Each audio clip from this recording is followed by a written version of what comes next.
I'm excited to be here. I head up immersive experiences in the AR/VR team at Facebook. And AR/VR stands for augmented reality and virtual reality. And we believe these are the technologies of the future. So today, I'm excited to talk to you about communities that defy distance. But first, I want to talk to you about Facebook in general, how this fits in. So Facebook's mission is to bring the world closer together. And our work in augmented and virtual reality is actually to deepen those connections by giving people the tools to instantly feel present with others, no matter where they are in the world.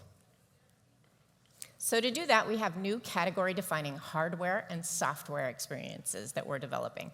And like I said, this allows people to connect over vast distances with their loved ones and their friends and family. So I have two examples here. On the right, you can see two women, and they're both playing a virtual reality game in their VR headsets, but they're not even in the same room. They're completely in separate places. So they're using Oculus virtual reality headsets to play this game and connect.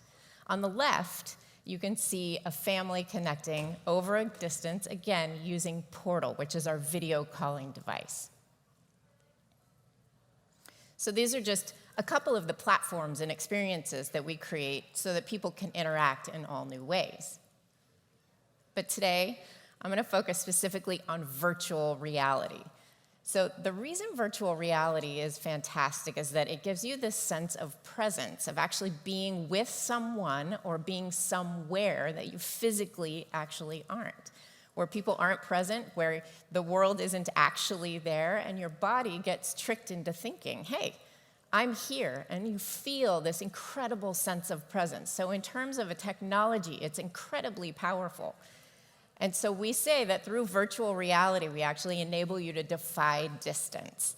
And in doing so, you can connect with each other and the world in a much deeper way. So I'll show you our complete lineup of Oculus virtual reality headsets that are in the market today. The Oculus Go launched last year in 2018, and in May, we launched two new headsets, the Oculus Quest and the Oculus Rift S. And they're both really doing incredibly well in selling to people who are more generally mass market, which is really exciting. There's been a phenomenal response to it that's incredibly exciting. But I really don't want to talk about VR headsets today and hardware. I want to talk about the communities and what this tech does for enabling those communities. So this is really what motivates my work every single day. I want to show you a video of a woman on my team named Lindsay. And you can see here she's in virtual reality with her mom. And the reason this is important is that Lindsay grew up on the East Coast, now lives on the West Coast. And the way she bonded with her mom was to watch TV shows together. And we all know that feeling, right? We all know that feeling of hanging out with your family and watching a show and just feeling present together. Well, what virtual reality is allowing her to do is connect with her mom across a distance and still have that feeling of being together and bonding in an entirely new way, but still getting that sense of presence. So I would encourage you not just to watch a video, like actually try doing that. Try hanging out, maybe watch a little Red Table Talk with someone and see what it really feels like to be present. So these are my teenagers. And so a little closer to home, I have two daughters who are huge fans of Billie Eilish. Now, why is this important? It's important because on Tuesday, Billie Eilish had a concert, which is super exciting if you're a teenager. But this concert was on a school night, and the concert happened to be in Spain. So this was difficult. I had this incredible, difficult parenting dilemma. What do I do? Of course, I tell them they can't go. So you might wonder why are they still smiling? It's actually because they were in Oculus Venues. So Oculus Venues is a product that we created that enables you to be in virtual reality with lots of other people enjoying live events together without actually having to be present at the event. So Venues streamed the Billie Eilish concert on Tuesday. So my kids got to be there up front and close with their favorite singer, and they were ecstatic. I was, obviously the cool mom at that point, and it ended up being a win-win for everybody. So if you felt this presence in VR, this kind of a connection where you're actually there, it's transformative. It truly is. And we envision a world where these meaningful connections and these communities can actually form in VR. And this is important because it shifts the needle from early adopter to everyone, including all of you, hopefully, in this room. So these are the kinds of connections that my team is focused on, this future, this social potential for this technology. And to bring our vision to life, we need to look at three things. First, we need to look at how you're presented in VR, represented, sorry, not presented. The next is giving you things to do in VR. And then the third is we want people to find their tribe. We want them to have those meaningful moments with people and to feel that they're connecting around common interests and having activities to do, to be with people they care about and share those experiences together. So I'll walk through each of these. The first is representing people. So our tech and the people building it have to be diverse in order for us to do our job properly. We're building technology that has people at the center. And so it's hardware, it's software, it's social experiences, and it's very important that we have inclusivity in mind at every step. Now, this means that when we're creating a VR headset, we actually have to think with a diverse set of people in mind, whether it's head shapes, right? They're not all standard, whether it's hairstyles, and how does that headset fit on your hair? These are really important aspects that we have to keep in mind. And then once you're in the headset, and perhaps in a social experience, you actually have to be comfortable to be yourself. So this is where your avatar comes to play, and how you represent yourself in that form. Our avatars are meant to let you be as expressive as possible, and we're improving them over time and including all kinds of things. And this is tough, but it's exciting. It's things like headwear. It's things, again, like head shape and face shape and eye shape, and having all kinds of ways to not only represent who you are, but also express yourself as well. And the reason this is important is when you are in a social experience, you have to feel comfortable in your skin. You have to be you in VR. Okay, so now you feel like yourself in VR, right? You have to have things to do to feel like you're part of a thriving community. It's interesting because the magic of VR when you first get in is pretty incredible. Wow, I feel like I'm there. But then once you feel like you're there, you're there. So a lot of people have created experiences where you just sit and look at each other in VR, and it's super awkward. So I would recommend doing something together. So this is very important for us to create. The next is giving people tools to organize activities in VR, right? We need to empower people with easy ways for them to create their communities, to connect, to communicate, to create events. This is all part of how we want people to create their communities and have them be thriving. Facebook knows how to do this as a company. You heard earlier from Jen. Facebook Groups has been doing this and really secured a way for people to create their communities, and we know how to do this as a company. So Facebook being a place where people can connect and share, we want people to be able to do that in VR in even much deeper ways, to share in more expressive ways because the technology allows it and this sense of presence in virtual reality supports it. So one thing we've seen is that when early adopters, like I mentioned, are in VR and they love VR, they want to share their experiences outside of the headset. This allows them to reach a broader audience. It allows them to also bring existing communities into VR with them. So you can see here, Goro Fujita is a resident artist. He's incredibly talented, and he is working right now in this tool called Quill, making VR illustrations.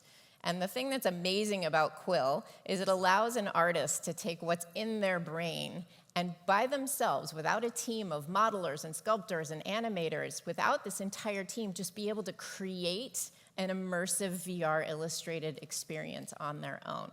It's very powerful. It's very easy, if you're an artist, to use this tool. And so, of course, Goro wants to share these things with other artists.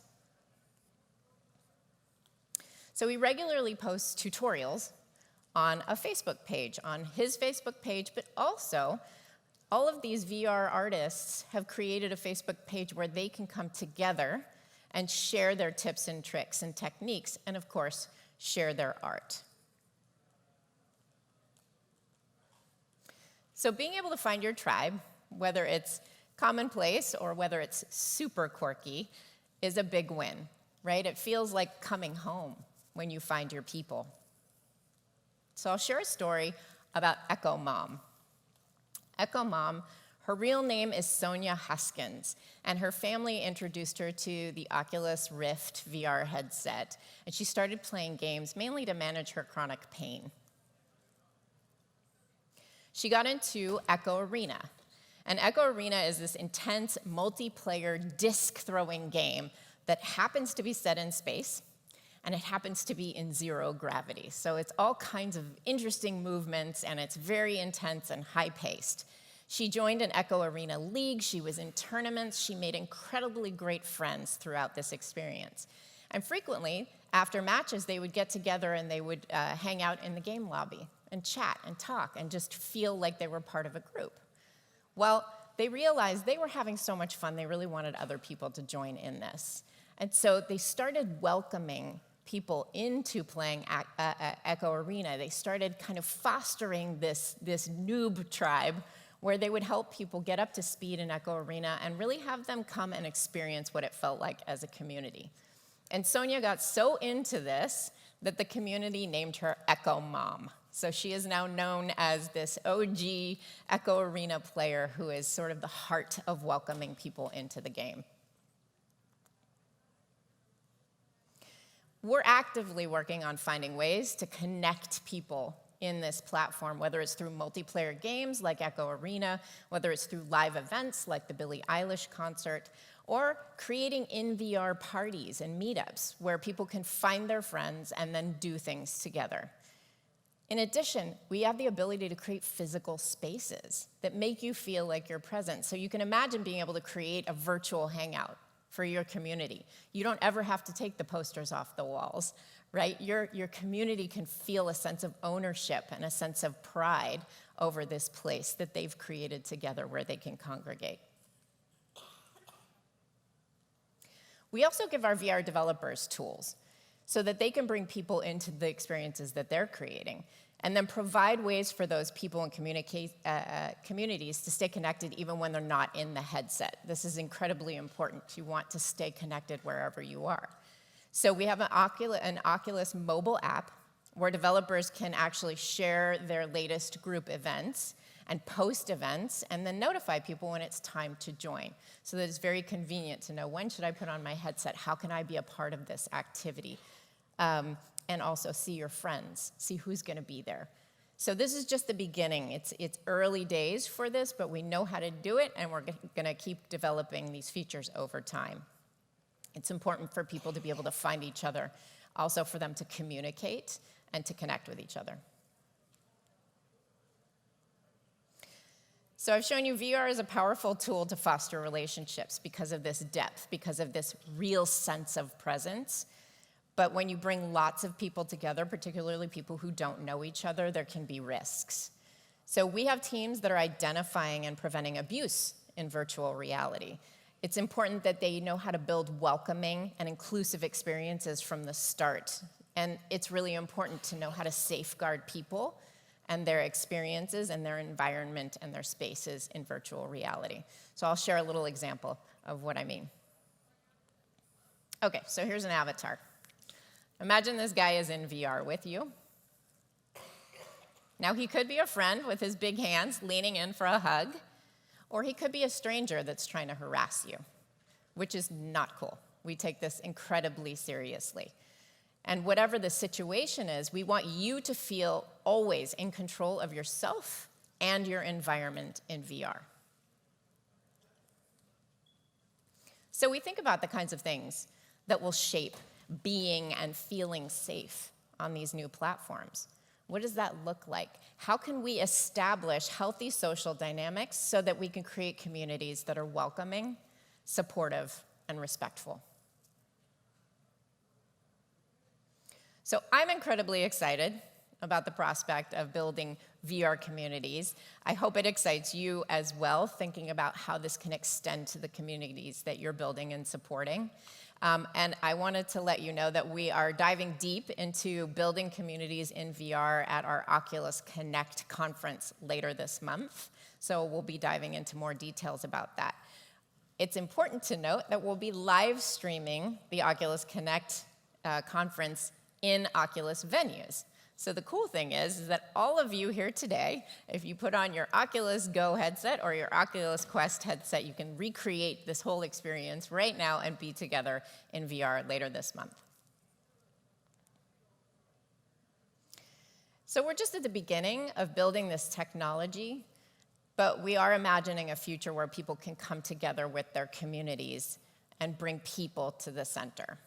At Facebook, we celebrate people, we celebrate developers, we celebrate creators coming together in their communities and sharing meaningful moments and impactful experiences together. So now we're taking this whole experience to connect and to share to a whole new dimension, which is VR. And I hope it makes you say, whoa. So have a look at this video.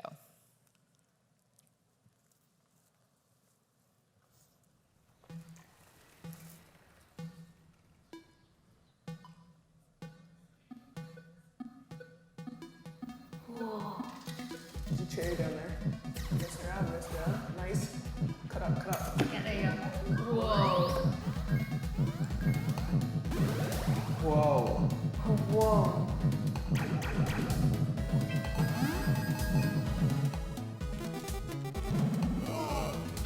Oh, we jumped forward. Why?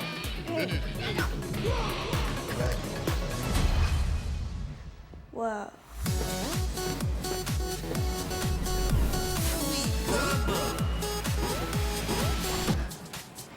Whoa. Okay, I'm back, everybody. Sit together, all right? Whoa! Whoa!